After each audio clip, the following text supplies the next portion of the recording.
आज का टॉपिक है भारत का विदेशी व्यापार, विशेषता, समस्या एवं नीतियां। तो सबसे पहले हम जाने व्यापार क्या है। व्यापार क्या है या व्यापार किसे कहते हैं? तो साधारण बोलचाल की भाषा में किसी वस्तु का विनिमय या किसी वस्तु का आदान प्रदान या किसी वस्तु का अदला बदली व्यापार कहलाता है। या जिस क्षेत्र में किसी वस्तु की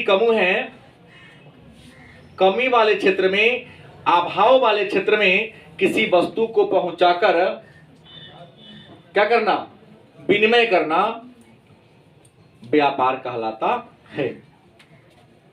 एक लाइन में किसी वस्तु का क्रय विक्रय करना व्यापार कहलाता है, और जिस स्थान पर वस्तु का क्रय विक्रय होता है उसको हम कहते हैं बाजार। वह स्थान जहां पर किसी वस्तु का क्रय विक्रय मतलब खरीद बिक्री होता है, उस स्थान को कहते हैं हम बाजार। व्यापार सामान्यतः दो प्रकार के होते हैं। व्यापार सामान्यतः दो प्रकार के होते हैं। एक राष्ट्रीय व्यापार, एक होता है राष्ट्रीय व्यापार और दूसरा है अंतरराष्ट्रीय व्यापार। प्रश्न है, व्यापार के दो रूप हैं, एक राष्ट्रीय व्यापार और दूसरा है अंतरराष्ट्रीय व्यापार। तो राष्ट्रीय व्यापार क्या है? तो राष्ट्रीय मतलब राष्ट्र के अंदर, देश के अंदर, जैसे हम सब इंडियन हैं, भारतीय हैं, अपने भारत के भौगोलिक सीमा के अंदर अगर हम किसी वस्तु का क्रय विक्रय करते हैं तो इसे क्या कहेंगे? राष्ट्रीय व्यापार कहेंगे। देश के सीमा के अंदर अगर हम किसी वस्तु का क्रय विक्रय करते हैं, खरीद बिक्री करते हैं, तो इसे हम क्या कहेंगे? राष्ट्रीय व्यापार कहेंगे। लेकिन यदि देश के सीमा को लांघ करके, देश के सीमा को पार करके अगर हम किसी वस्तु का खरीद बिक्री करते हैं तो इसको हम अंतरराष्ट्रीय व्यापार के नाम से जानते हैं। अब ये अंतरराष्ट्रीय व्यापार को भी अगर आप 12वीं में जाओगे तो मिलेगा, दो रूप हो जाएगा। एक पार महाद्वीपीय,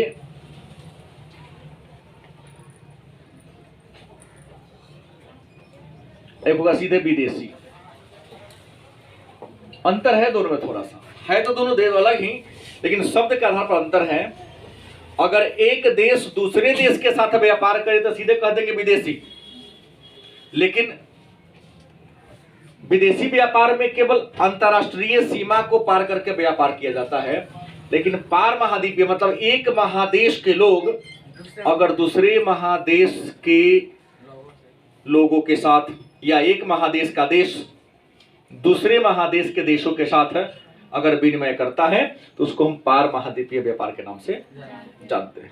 जैसे महादेश 7 हैं, तो एशिया महादेश का कोई देश अगर अफ्रीका, यूरोप, उत्तरी अमेरिका, दक्षिणी अमेरिका, ऑस्ट्रेलिया, अंटार्कटिका जनसंख्या विहीन महादेश है, वहां लोग ही नहीं है, तो उसका नाम हम इसलिए नहीं लिया हूं। तो एक महादेश का कोई देश दूसरे महादेश के किसी देश के साथ अगर वस्तु का विनिमय करेगा तो यह हो जाएगा पार महाद्वीपीय। और विदेशी में एक देश का दूसरे देश, वो भी महादेश पार हो सकता है, लेकिन थोड़ा वर्गीकरण करके मैं बता दिया हूं। राष्ट्रीय व्यापार के भी दो रूप हैं।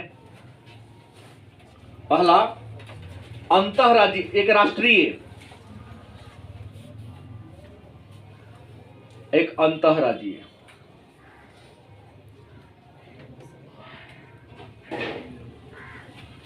राष्ट्रीय मतलब संपूर्ण देश में, जैसे बिहार का उत्तर प्रदेश के साथ, दिल्ली के साथ, महाराष्ट्र के साथ 28 राज्य हैं भारत में वर्तमान समय में। तो एक राज्य के बिजनेसमैन, व्यापारी अन्य 27 राज्य के साथ अगर व्यापार करे, बिजनेस करे, तो इसको हम राष्ट्रीय कहेंगे। लेकिन अगर हम सब बिहार के लोग हैं तो बिहार के अंदर ही, बिहार के भौगोलिक सीमा के अंदर ही अगर हम व्यापार करें तो अंतः राज्यीय व्यापार, राज्य के अंदर वाला व्यापार के नाम से जानते हैं। विदेशी व्यापार में, विदेशी व्यापार की हम एक संरचना को जानेंगे। पहले हम जानेंगे विदेशी व्यापार की संरचना और दूसरा जानेंगे परिमाण। विदेशी व्यापार की संरचना में क्या होता है, परिमाण में क्या होता है। तो विदेशी व्यापार की संरचना का मतलब होता है एक देश दुनिया के किन किन देशों के साथ अपने वस्तु का आयात और निर्यात करते हैं, और परिमाण का मतलब कितनी मात्रा में, टन में, क्विंटल में, मीट्रिक टन में, कितनी मात्रा में करता है अगर व्यापार, तो उसको हम परिमाण कहेंगे। किन किन देशों के साथ किस प्रकार के व्यापार है तो इसको हम संरचना कहेंगे। हमारे पक्ष में व्यापार है या विपक्ष में व्यापार है, ये संरचना में गणना होगी। लेकिन कितनी मात्रा में वस्तु का हम क्रय विक्रय करते हैं, इसको वस्तु का व्यापार क्या कहेंगे, परिमाण कहेंगे। विदेशी व्यापार में 3 बातों को ख्याल रखना पड़ेगा आपको। पहला एक बात होगा आपका आयात, दूसरा निर्यात। 2 ही बात पहले जान लो। आयात क्या है, निर्यात क्या है। तो जब एक देश किसी दूसरे देश से वस्तु या सेवा को मंगाता है उसे क्या कहेंगे, आयात, मतलब इंपोर्ट। अगर भारत अमेरिका से किसी वस्तु को खरीदा, मंगाया, तो हम कहेंगे भारत ने अमेरिका से फलना वस्तु का क्या किया, आयात किया। लेकिन यदि भारत अपने देश का सामान दूसरे देश के हाथों को बेचता है उसे क्या कहेंगे, निर्यात कहेंगे। विदेशी व्यापार में और 3 मुख्य बातें होती हैं। एक अनुकूल व्यापार, अनुकूल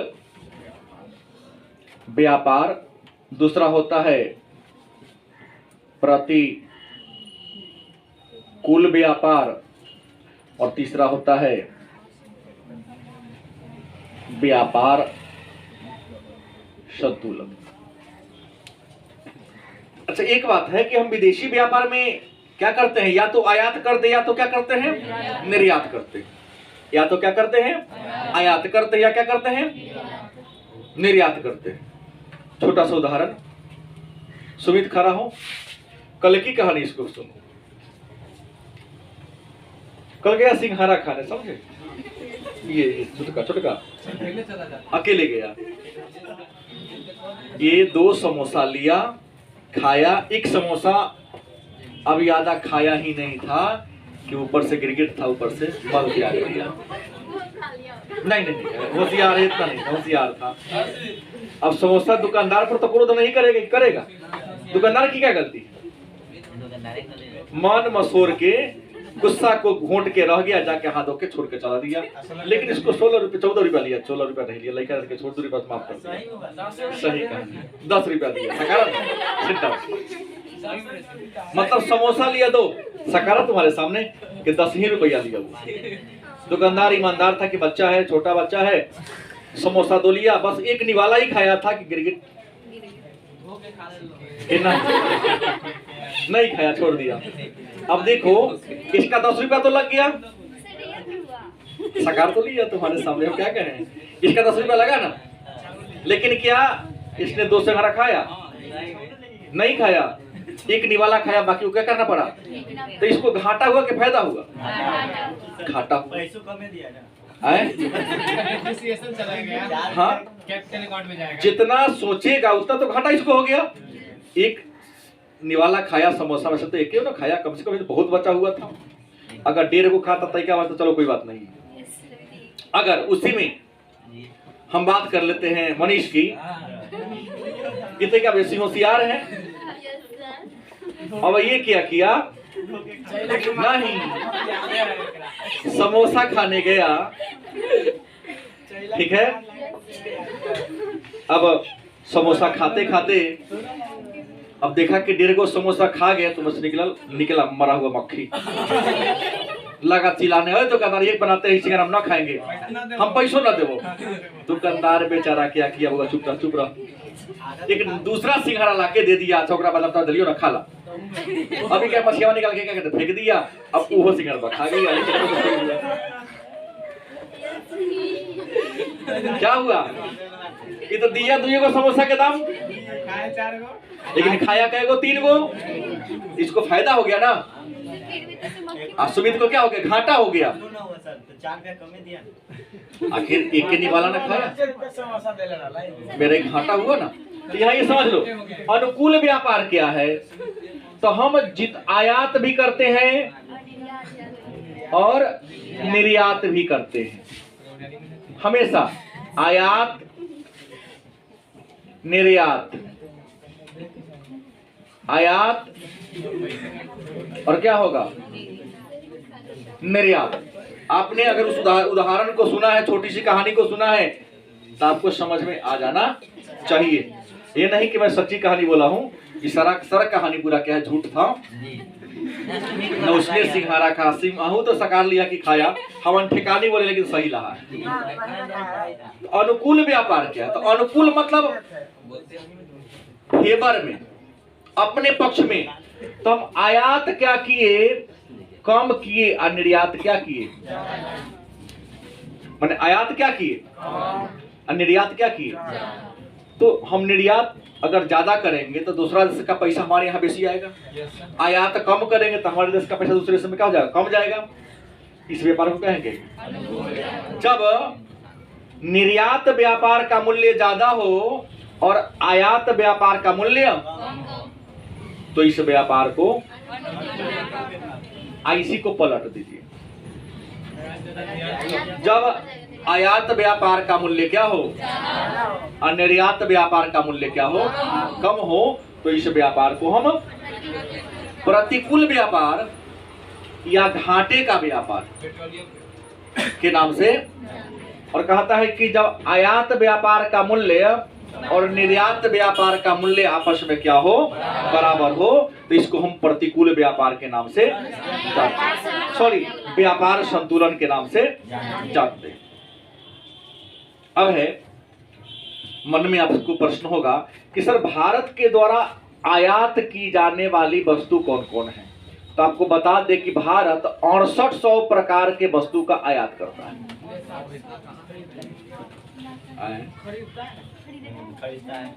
भारत विश्व के देशों से 6800 प्रकार के वस्तु का क्या करता है, आयात करता है। और हम निर्यात की बात कर ले तो भारत 7500 प्रकार के वस्तु का निर्यात करता है। लेकिन फिर भी भारत के विदेशी व्यापार का परिमाण हमेशा घाटे में होता है। ये टॉपिक 12वीं में ज्योग्राफी में पढ़ना है। आपका 11 का पूरा इकोनॉमिक्स 12 के ज्योग्राफी के इक्वल है, बराबर है। बहुत टॉपिक यहाँ से जो क्या होगा मिलेगा। जैसे 5 ईयर प्लान हमने पढ़ा वो मिलेगा, विदेशी व्यापार मिलेगा, कृषि मिलेगा, सब वहाँ आपको पुनः दोबारा पढ़ने को मिलेगा। तो आयात 6800 प्रकार के वस्तु का है निर्यात। तो आपको क्लास 10 में भी पूछा गया होगा कि भारत के द्वारा आयात की जाने वाली प्रमुख वस्तु का नाम लिखिए। तो भाई सबका नाम तो नहीं लिखा जा सकता है, लेकिन जो कुछ ज्यादा महत्वपूर्ण है उसको तो आप लिख सकते हो ना। तो आयात की जाने वाली वस्तु में सबसे पहले आएगा पेट्रोलियम। पेट्रोलियम, कपास उत्तम कोटि का, सोना, तांबा का, मशीनरी, अच्छा किस्म का चावल भी, पानी भी आयात करता है भारत। विराट कोहली आपके जो है पानी पीते हैं, पानी नहीं पीते। जो भी सुनता हूं मैं पेपर के माध्यम से मैंने पढ़ा है। तो यहाँ प्रश्न है 1500 रुपया, तब न दिन भर कूदते रह जाता फील्ड में। कुछ न कुछ अलग है, विशेष है, इसलिए ऐसा हो रहा है।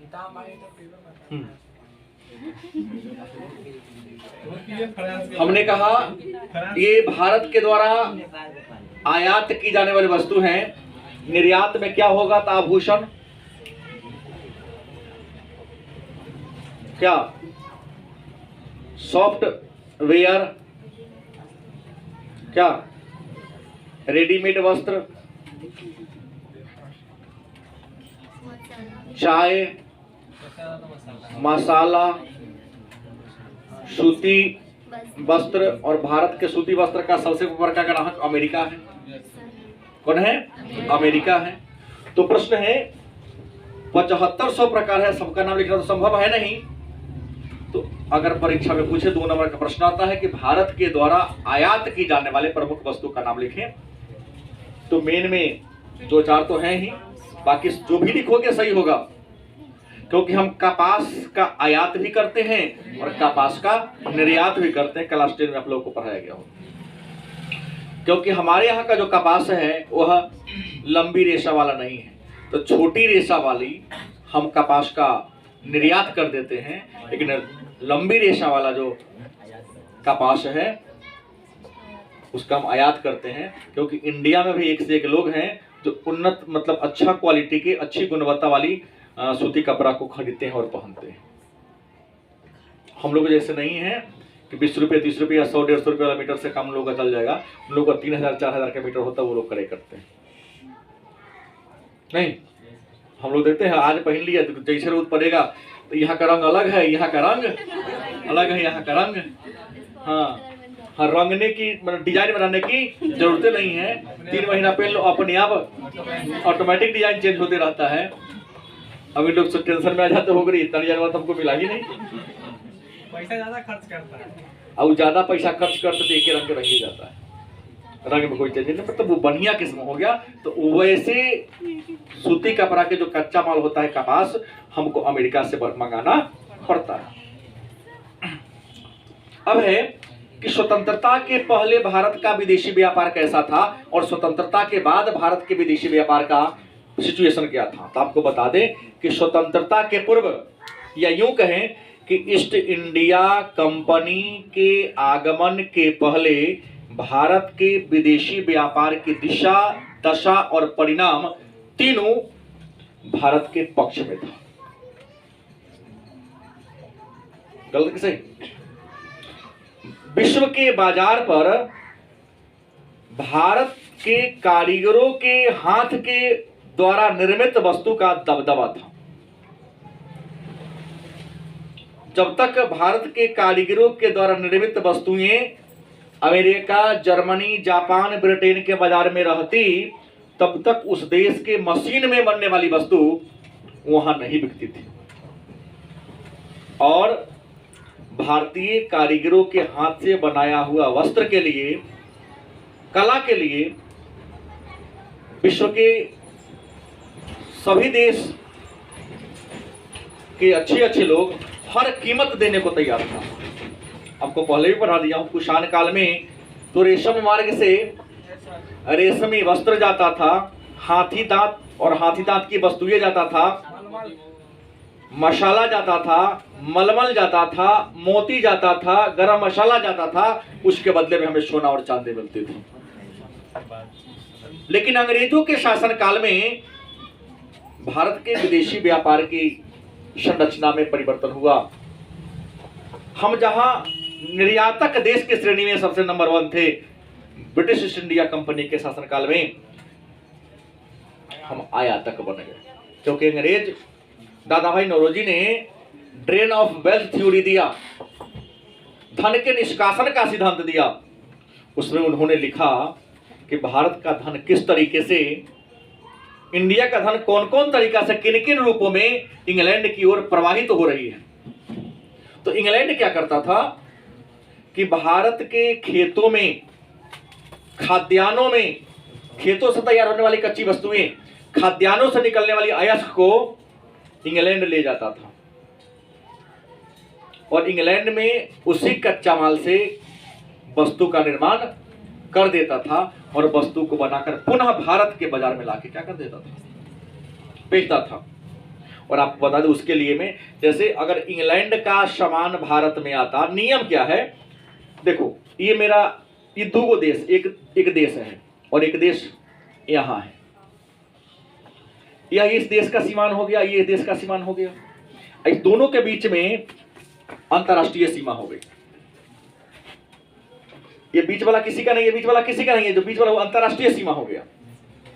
तो अगर मान लो ये हो गया यूएसए, ये हो गया हमारा इंडिया, तो इंडिया का सामान अगर इंडिया से निकलता है तो यहां पर देश के सीमा पर उस बिजनेसमैन को शुल्क देना पड़ता है। क्या देना पड़ता है? शुल्क देना पड़ता है। इस शुल्क को कहते हैं सीमा शुल्क।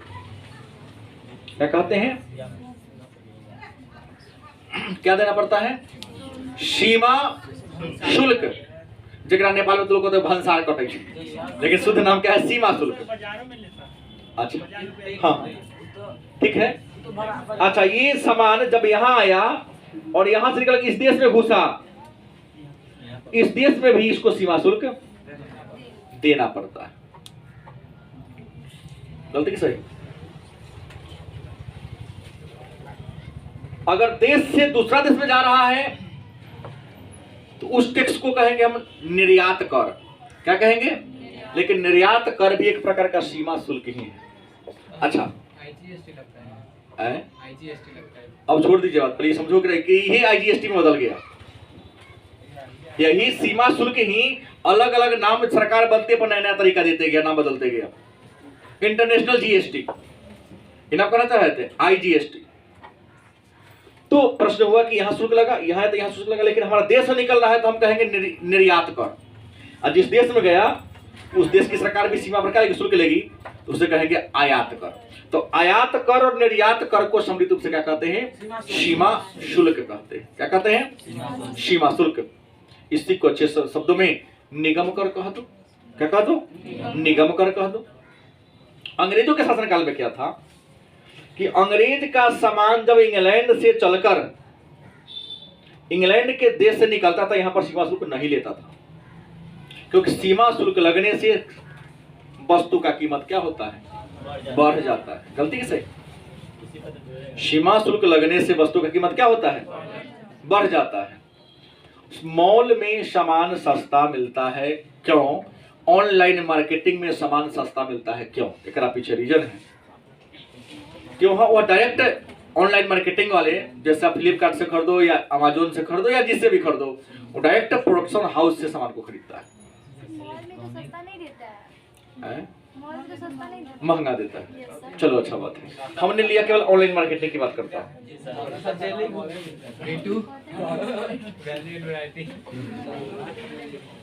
हमने ऑनलाइन मार्केटिंग की बात किया।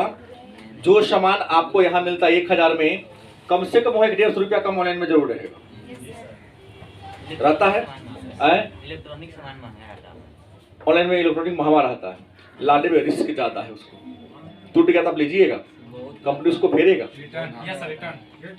कंपनी को हम ना कर देंगे रिटर्न, लेकिन ओकरा जल्दी लेगा, उसे नहीं लेगा। और जो भी हो, हमको इससे क्या मतलब है? हमको ये जानना है कि सस्ता क्यों होता है। डायरेक्ट तो प्रोडक्शन हाउस से सामान को क्या करता है? खरीदता है। अच्छा, हम जिस दुकानदार से क्रय करते हैं वह दुकानदार डायरेक्ट प्रोडक्शन हाउस से नहीं खरीदता है। प्रोडक्शन हाउस से मेगा स्टॉकिस्ट के पास आता है, मेगा से सुपर स्टॉकिस्ट के पास आता है, स्टॉकिस्ट से जो लोकल थोक विक्रेता उसके पास आता है, थोक विक्रेता से हम खरीदते हैं। गलत कि सही? कंपनी से उपभोक्ता तक पहुंचने के लिए कम से कम 4 गो गोदाम तय किया। क्या गोदाम? आज जो गोदाम खोला है ओकरा बाल बच्चा है कि नहीं? उसको रूम किराया लगता है कि नहीं लगता है? बिजली बत्ती लगता है कि नहीं लगता है? लगता है तो 100% का टैक्स बांध दिया। रियल में इस मार्कर को हम खरीदते हैं 25 रुपया में, मैं 25 रुपया में, लेकिन बनाने में मुश्किल से 3-4 रुपया लगता होगा, उससे कम लगता होगा, ज्यादा नहीं लगता होगा। खूब गलत नहीं बोल रहा हूँ? नहीं तो नोट में इस सामान में अंतर है। क्या जी?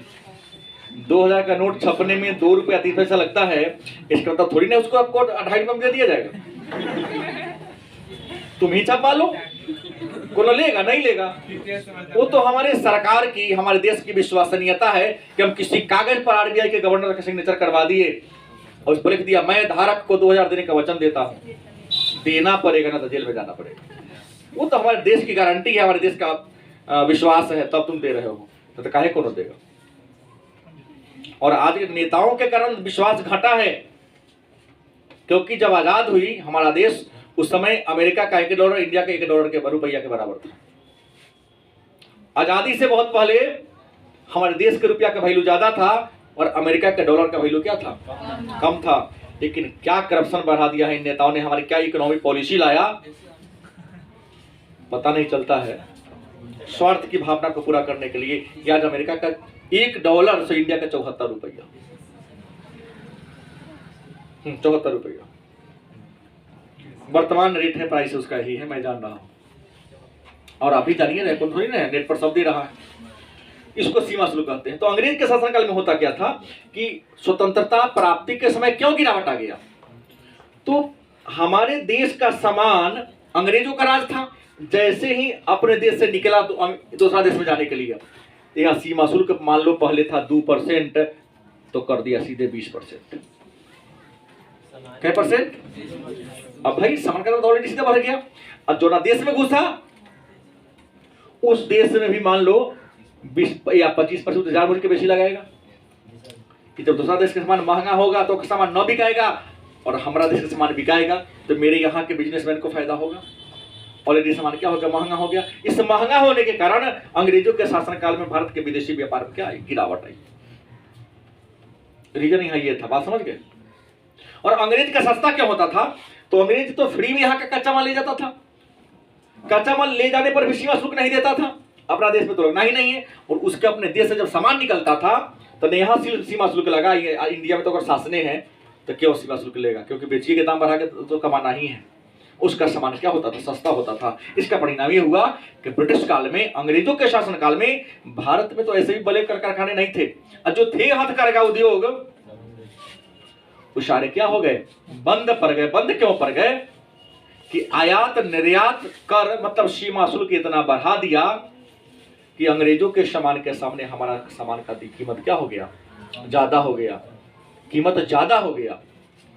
तब महंगा सामान कौन खरीदना चाहेगा, कोई भी इंसान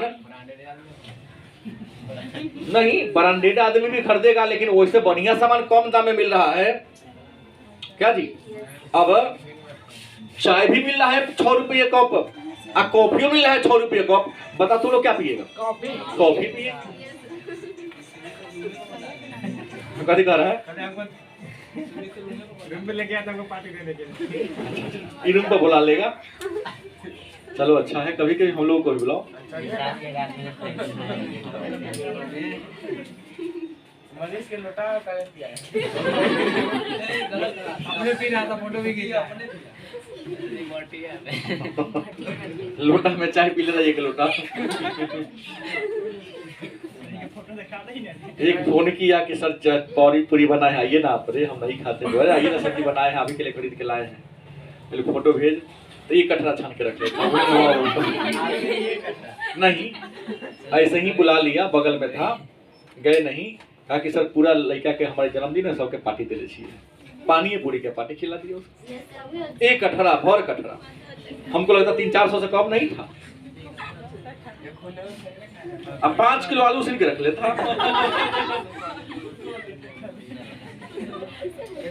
अपने हाथे भरना है या खाना है, कोनो खुमचा वाला थोड़ी नहीं कि थोड़ा सा सटा के रखेगा। कोनो में पड़ता है, कोनो में नहीं पड़ता, खाली पानी ही रहता है। तो अंग्रेजों के शासन काल में भारत के व्यापार में गिरावट के कारण क्या थे, जान गए। आजादी के बाद आज तक भारत के विदेशी व्यापार में ज्यादा सुधार नहीं आया है। हर साल भारत का जो विदेशी व्यापार है वो घाटे का ही रहता है। अलग बात है कि हम लोग 7500 प्रकार के वस्तु का निर्यात करते हैं और 6800 प्रकार के वस्तु का आयात करते हैं, लेकिन हमारी जो वस्तु है कम गुणवत्ता वाली है, कम मूल्य की है, तो हमारे वस्तु का दाम कम होने के कारण विदेशों से कम रुपया अर्न कर पाता है, या गुणवत्ता कम होने के कारण विदेशों में इसका डिमांड ही कम है, और हमारे यहाँ जर्मनी, जापान, उत्तर कोरिया, अमेरिका, स्विट्जरलैंड का जो सामान आता है अपने यहाँ तो 125 में घड़ी मिल जाता है, हाथे घुमा घुमा के 80-90 रुपये में दे देता है। दुनिया का सबसे सुंदर घड़ी स्विट्जरलैंड का है। क्या जी? स्विट्जरलैंड घड़ी के लिए ही फेमस है, जैसे फ्रांस का मिलान शहर रेशम के लिए फेमस है, भारत का अलीपुर ताला के लिए प्रसिद्ध है, फिरोजाबाद कांच के चूड़ी के लिए प्रसिद्ध है, आगरा पेठा के लिए प्रसिद्ध है। पेठा माने मुरब्बा। हाँ, रियल में उसका स्वाद का जोड़ा आपको भारत के किसी शहर के पेठा में नहीं मिलेगा। हाँ, रात में जाओ सपना, मन को ही दुकान। हाँ, क्या बोला है? सपना इतना देखा कि चौकी पर तो लेट जाएगा। तो हमारे विदेशी व्यापार की में गिरावट आई है। अब प्रश्न है, तो भारत के विदेशी व्यापार हमेशा घाटे का रहता है, आखिर दिक्कत क्या है? तो पहला दिक्कत है कि हमारे आयात में बहुत तेजी से वृद्धि हुआ है। क्यों बढ़ा है? तो आजादी के समय आबादी 42 करोड़, आज 135 करोड़ हो गए। जौना जमीन पर धान गेहूं होता था, आई वो जमीन पर घर बन गया। गलत नहीं बोल रहा हूं? आबादी बढ़ने के कारण हमारा उपभोग की जाने वाली वस्तु का डिमांड बढ़ गया है, और डिमांड बढ़ गया, मेरे पास है नहीं, तो हमको विदेशों से क्या करना पड़ेगा? खरीदना पड़ता है। और खरीदेंगे तो पैसा देंगे। दूसरा, आंतरिक मांग में वृद्धि। देश के अंदर भी, परिवार के अंदर भी डिमांड बढ़ गया है। हम लोगों में सब कुछ है, संतोष नहीं है। नहीं, बता रहा हूं, जैसे तृष्णा है, मैं अपनी बात बता रहा हूं। हम जाते हैं तो 1 बोरी चावल लेता हूं, और तब तक नहीं खरीदेंगे जब तक कि 1 आध किलो न रह जाए। प्रेशर आता है कि 2-4 बोरा खरीद के रख दीजिए, नहीं 2-4 बोरा खरीद के रखने की क्या जरूरत है? यहाँ लोगों में ये है, चावल में हाँ लग सकता है, खराब हो सकता है। दूसरी बात है,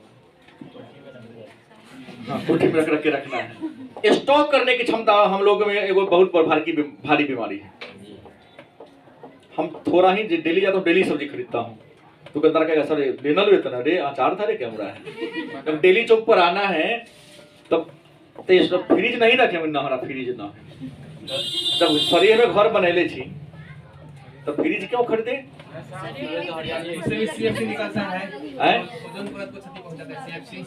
हर दिन जब गांव से ताजा सब्जी तो लेके आते हो, तो आधे किलो हर दिन खरीदेंगे? गलत सही, लेकिन डेली खरीदेंगे।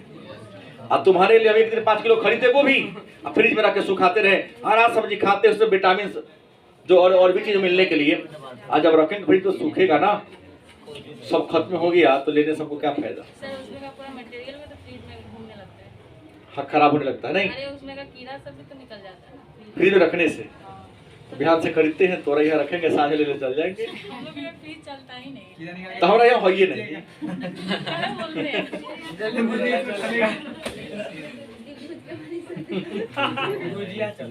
निर्यात में अपेक्षाकृत वृद्धि न होना।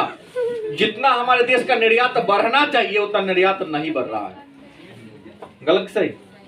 सोचते हम सब हैं, प्रण करते हैं कि आज जाएंगे तो ये काम कर लेंगे, लेकिन आप कर पाते हो? नहीं कर पाते हो। तो जितना निर्यात हमें बढ़ाना था उतना निर्यात नहीं बढ़ रहा, ये हमारे दिक्कत का कारण है। तीसरी, बढ़ती हुई कीमत। टेक्नोलॉजी कमजोर है, कीमत बढ़ रहा है। कीमत बढ़ेगा तो कोई भी इंसान सस्ता खरीदना चाहता है। जब सस्ता सामान ऑलरेडी मिल जाए तो महंगा क्यों खरीदोगे? आज चाइनीज सामान पर आप लोगों का जोर बढ़ रहा है, इसके पीछे कारण है जो सस्ता है। गलत सही? और आप अपना स्वदेशी नहीं खरीद पा रहे हो क्योंकि चाइनीज की तुलना में कई गुना ज्यादा महंगा है।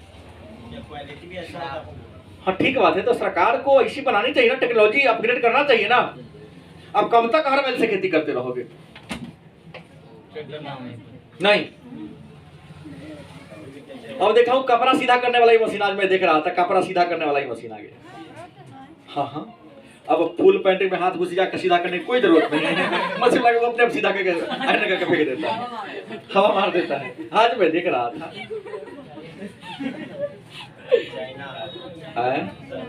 सब चाइना है, दिमाग लगाते रहता है। हम लोग पबजी में दिमाग लगाते हैं, नए का चीज में दिमाग लगाता है, तो आगे नहीं पढ़ेगा तो हम पढ़े। 3 महीना का कथी करे? हाँ खेलता है, देखो खेलता है, बंद काहे कर दिया? नहीं खेलना चाहिए, जो विकसित देश है वहाँ के लोग नहीं खेलते हैं। क्रिकेट खेलता है कौन? गरीब देश सब। चाइना में आईपीएल देखना भी बैन है सर। हाँ कितना खेलेगा, उसे आगे बढ़ने का सोच है। यहाँ जितना लूल लांगर है बैठ गया ताल मार के, लगातार 4 घंटा देखे जा रहा है। हाँ घूरता पड़ा जैसे खाना खा रहा है, माछ उठा के खा लेगा, लेकिन क्रिकेटर छक्का मार रहा है। हाँ सही बोल रहा हूँ मैं, कई लोगों को ऐसा देखा हूँ। तो ये देश को आगे न ले जाने का हाँ कारण है। अब सवाल है तो इसमें सुधार करने के लिए हमें क्या क्या करना होगा? सुधार करने के लिए क्या करना होगा? तो पहला बात, हमें निर्यात को बढ़ावा देना पड़ेगा। क्या करना पड़ेगा? आयात को कम करना होगा, निर्यात को बढ़ाना होगा। कहोगे सर आयात केना कम होता है? तो आयात को कम करने का तरीका है कि तुम अपनी आवश्यकता के अधिकांश वस्तु जो संभव हो सके स्वयं बनाओ। एक दूसरे पर निर्भर बनो, अपने देशवासियों पर निर्भर बनो, विदेशी पर निर्भर रहने का प्रयास न करो। या नहीं तो कुछ ऐसी चीजें हैं जो अपने यहाँ नहीं बनती हैं, उसके लत को आपको छोड़ना पड़ेगा। गलत से जिसके बिना आपका काम चल सकता है, उसके लत को आपको छोड़ना पड़ेगा। तीसरा, आयात को ये करना है तो सरकार को पॉलिसी बनानी पड़ेगी कि अगर विदेशी वस्तु का पर हम सीमा शुल्क जो लेते हैं 10% बढ़ा दे बेसी, कि तो इससे बड़ा दाम क्या हो जाएगा? महंगा हो जाएगा। महंगा हो जाएगा तो ओकरा तुलना में अपने देश का सामान क्या होगा? सस्ता होगा। तो देश वाला बेसी बिकाएगा, विदेश वाला कम बिकाएगा। अच्छा, पबजी के लत लग जाए तो सुधारने का उपाय है। अगर पबजी खेलने से मेरा पेट भर जाता है तो हम खेलेंगे, हमको भात दाल तरकारी दे देता है, हम सब्जी का डिमांड नहीं करता, भुजिया का डिमांड नहीं करता हूँ, दही का डिमांड नहीं करता हूँ। अगर हमें शाम को पबजी वाला 5 रोटी 1 गिलास दूध और थोड़ा सा भुजिया दे दे तो हम बिहार से सब काम छोड़ के पबजी खेलेंगे। देगा? हाँ, सामने जो हमको चाहिए उनको दे दे, देगा तो खेलो, कोई दिक्कत नहीं। नहीं देता उसको छोड़ दो। जीवन में आगे बढ़ना है तो आर्थिक मानव बनो। अपना समय और श्रम क्या जी वहीं लगाओ जहां से तुम्हें कुछ आने की जरूरत नहीं। रुपया ज्ञान भी एक प्रकार का धन है, ये सबसे बड़ा धन है। जहां से कुछ आ रहा हो वहां पर समय लगाओ, और जहां से कुछ नहीं आ रहा वहां पर समय लगाने की जरूरत ही नहीं है। हाँ तो ठीक है, सेल्फिश बनेंगे, आज कहीं तो इकोनॉमिक युग है, सेल्फिश नहीं बनोगे तो काम नहीं चलेगा। हाँ, उसके बाद निर्यात को बढ़ावा देने के लिए सरकार ने अनेक प्रयास किया है। जैसे 1957 में डिसूजा समिति गठन हुआ, 1961 में मुदालियार आयोग बना, समिति बना, 77 में एलेक्जेंडर समिति बना और 1980 में टंडन समिति बना। और इन्हीं सबके प्रयास से विदेशी व्यापार को बढ़ावा देने के लिए भारत सरकार ने विदेशी व्यापार संस्थान नामक एक संस्था बनाया। उसके अलावा आयात निर्यात सलाहकार परिषद बनाया, राजकीय व्यापार निगम बना, और इनकी सहायता से विदेशी व्यापार में प्रगति कैसे होगा इस पर काम किया जा रहा है। उसके अलावा एक बैंक बना 1982 में, उस बैंक का नाम है एक्जिम बैंक, EXIM, मतलब आयात और निर्यात एगो बैंक खुल गया 1982 में। और निर्यात को बढ़ावा देने के लिए भारत में वर्तमान समय में अब तो 9 गो हो गया है, लेकिन 7 गो निर्यात संवर्धन केंद्र बन गया है, बनता है बंदरगाहे पर।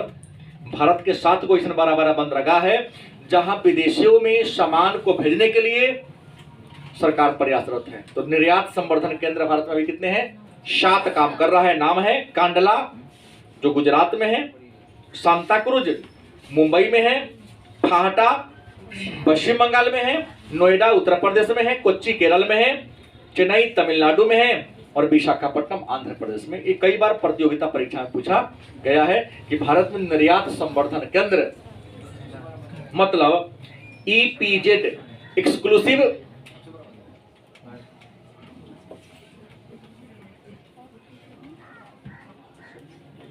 पोटेंशियल जोन मतलब निर्यात प्रसंस्करण क्षेत्र बनाया गया है। कैगो 7 गो, ताकि यहां से निर्यात को बढ़ावा दिया जा सके। उसके अलावा 2021 में सरकार ने विशेष आर्थिक क्षेत्र जो आपने पढ़ा होगा SEZ स्पेशल इकोनॉमिक जोन